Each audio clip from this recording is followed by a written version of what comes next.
메르스 환자와 접촉일로부터 만 3주가 지난 뒤 확진자들이 속출하는가 하면 심지어 증상 자체가 2주를 훨씬 지나서 나타나는 환자도 나왔습니다.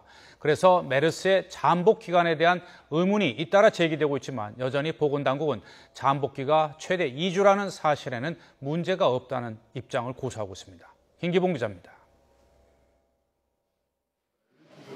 162명의 메르스 확진 환자 가운데 감염원과 접촉한 날로부터 2주가 더 지난 뒤 확진 판정을 받은 사람은 36명. 심지어 21일 만 3주가 지나서 확진 판정을 받은 사람도 6명이나 나왔습니다.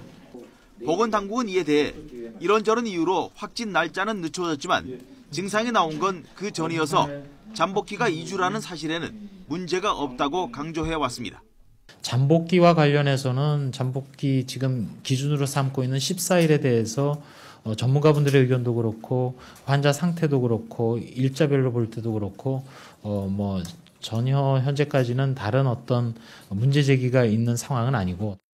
그런데 보건당국의 이런 주장으로도 설명이 안 되는 사례가 처음 나왔습니다. 79세 여성인 161번 환자는 지난달 27일 평택 굿모닝 병원에서 17번 환자와 같은 병동에 있다가 감염됐습니다. 그런데 이 환자의 확진 날짜는 만 3주가 지난 6월 16일. 문제는 발열 증상이 나기 시작한 것도 감염 날짜로부터 무려 17일이 지난 뒤인 지난 12일부터였다는 것입니다. 5월 27일 날 17번 확진자와 같은 병동에 입원을 해 있었고 증상이 이제 나타나는 것은 6월 12일에 이제 발열이 시작이 됐는데 그럼에도 불구하고 보건당국은 잠복기가 2주라는 가설에는 변함이 없다는 주장만 반복하고 있습니다. 격리 해제 시점 등 메르스 관련 모든 대책이 잠복기 2주를 기준으로 진행되어 왔기 때문에 이게 바뀔 경우 부담이 커지기 때문입니다.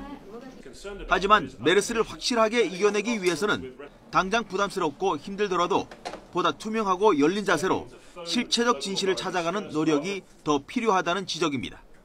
YTN 김기봉입니다.